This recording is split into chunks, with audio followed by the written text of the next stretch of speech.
Someone requested a video about eczema, so here we go. Eczema, I think, is fungal in nature. I'll explain why later in the video. Things like psoriasis, dermatitis, eczema, it's all toxins being discarded through the skin. I've had a lot of experience with eczema, not on the Primal diet. This was in my adolescence, but I'll talk all about that later. Firstly, you probably want to know what to do. I'm not going to tell you to stop scratching because I know how good it feels. And it's interesting because it feels like you want to dig something out of your skin, like you need to get it out of your body. That's how I would describe eczema. And what to do is hot baths. So just regular hot bath, 40 to 60 minutes, 30 to 40 minutes, whatever. You know, it doesn't have to be too hot. Maybe like 105 is fine. Probably put in a little extra milk. So I use a quart of milk in my tub. And then when I refill the tub up again to heat it, I add 1 to 2 cups of milk. You're probably going to want to use a little extra milk. You're going to have to find that amount. I use a quart of milk to neutralize the toxins. I feel that's what I need to do because of how bad the water is now. You know, when Eczema gave his recommendations, that was over a decade ago. I can only imagine how much worse things are. So yeah, I use a quart. If you use a quart, that's probably okay, but you might want to add a little more, especially when you fill the tub up again. Because if you're adding like half the volume of water back to the tub and you're not adding more milk, it could be a little more drying for your skin. So don't be afraid to add more milk. The salt and the vinegar can stay, probably not causing any problems. After you're done with your hot bath, you're going to want to moisturize as quickly as possible. There's the Primal facial care body cream or whatever it's called. You can use that, and you know, there's that in the recipe book, I think, or maybe it's in We Want to Live, I'm not sure, but it's in there, and you want to use that as soon as you get out of the tub. If you don't want to make that, what you can do is get some bone marrow or butter, or honey and butter, or bone marrow and butter, but never bone marrow with any honey, because the bone marrow with the honey will kill the stem cells in the bone marrow. So don't mix honey and bone marrow. It's not good. You're going to want to rub that on your wet skin really good wherever you're having the problem, and then you're going to want to cover it up quickly. You can wrap it with some cotton gauze or something, or an old t-shirt, you know, something natural fiber, and then you know, put your, you know, after bath clothes on, whatever that is. And you want to keep that covered because it will trap in the moisture and the fat, so it will help heal more. If it feels like it gets dry later on in the day, reapply it. Ideally, you probably want to apply it anywhere from 1 to 3, maybe 4 times a day, to keep it moist and to heal it. You can also add, or rather apply, hot water bottles if you're laying down or resting or sleeping to those affected areas, because the heat can speed up healing. So if it doesn't give you problems, it might be something worth looking into. If you get out of the tub, be sure to pat dry. Try not to irritate the skin by rubbing dry, because that can, like I said, it can irritate the skin. So in terms of what I think eczema is, I think it's fungal in nature. Psoriasis, dermatitis, generally, that stuff is, I just think skin drying from toxins being discharged. I think the eczema is something more like fungal, because it's like eating something, and when you scratch it, it scratches. You know, I've had dry skin before, but I've had eczema too, and eczema, it's like this uncontrollable urge. You want to scratch and dig out whatever's in your body, and it feels good to do it. No matter how messed up and disgusting your eczema patch looks, it always feels good to scratch.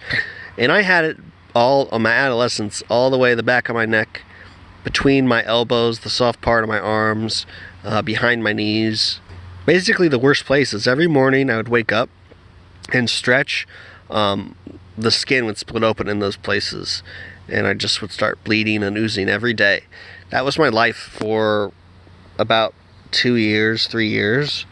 And you know, I've had it. They gave me steroid creams and other over-the-counter lotions and stuff, and some of that stuff helped and works, but you know, it was just bad. I was always a skinny kid, so obviously I was not adequately storing a lot of toxicity. It was going to places it shouldn't, and I believe that's why it was coming out through my skin. It could be because I was formula fed. It could be because of all the V's I had at the doctor's office. You know, the annual V's you have to get to stay on your schedule, recommended by the health boards, all that stuff. You know, I don't know for sure. It would come back eventually, like in my late teens, early 20s. It was not fun. It never was as bad as it was when I was an adolescent, but it would still annoy me from time to time. Inner thighs, behind the knees, a little bit on my back and my neck, mostly like patch on my right side of my neck. But it was never as bad where it was in my adolescence. Like, it was like everywhere, and it was terrible. You know, you could hear people like, "Oh, dude, look at that kid's neck." I seriously looked messed up, like I was a zombie or something. Like, it just decaying skin. It was disgusting. But anyway, what also makes me think it's fungal in nature is because I lived in Taiwan. And when I lived in Taiwan, it gets really hot and humid in the summer. It gets so hot and humid that if you don't wash your clothes like every day, or your clothes might be a little damp from the washer, you're hanging it out to dry, it'll develop a fungus. Fungus will just start growing on your clothes, and you can see it and you can smell it, on other people especially. But yeah, pretty crazy stuff. So that hot, humid environment is a great environment for fungus. And I know that depending on the climate you live in and the temperatures, it can trigger certain kinds of detoxifications in your body. So I think when I was living in that hot, humid, tropical climate, it was triggering fungus to grow in my body to dissolve toxins. That's why I think eczema is more of a fungal thing, personally, just from my personal experience. Psoriasis, dermatitis, general dry skin, yeah, that's not a fungus, but that's the skin being infected from stuff coming out of the body. Yeah. This all happened to me way before I started the Primal diet. When I did start having problems with it again in my mid-20s, I did look into fasting. I was fasting. It did help with that for some reason, but fasting kind of caught up with me over time.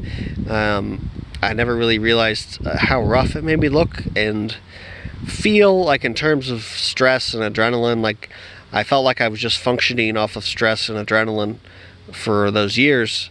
And ever since switching to this diet, I feel more balanced. I don't feel like I'm functioning off stress and adrenaline as much, and that's kind of nice. So, you know, eczema is tough. It's yeah, tough to live with, but you know, don't feel bad for scratching. Try not to scratch. Hopefully you apply those things I mentioned, and it will reduce the itchiness. That fat should help heal the skin and bind to anything leaving the body, help that process. You could also try, if you have some downtime and the heat doesn't irritate you, put a hot water bottle on it to, you know, keep the nutrients going to those places that need the healing. Hot baths are good. You probably want to take 2 a week at least, and moisturize right after. And moisturize, you know, 1 to 4 times a day, depending on, you know, just what you want to do, what you're doing, and whatever you feel you need. It's gonna help, and it will go away. My eczema went away just basically on its own. It always came back after I took steroid pills or creams or whatever. It would always come back, but eventually slowly just went away over time. You know, I guess whatever my body was trying to get out, it left, and it hasn't been back, knock on wood. So don't be discouraged. I know it can be kind of embarrassing to walk around with that, but you know, you moisturize it, it shouldn't look as bad. And just hang in there and keep applying the process and eat a good diet, and you might be surprised how fast it heals.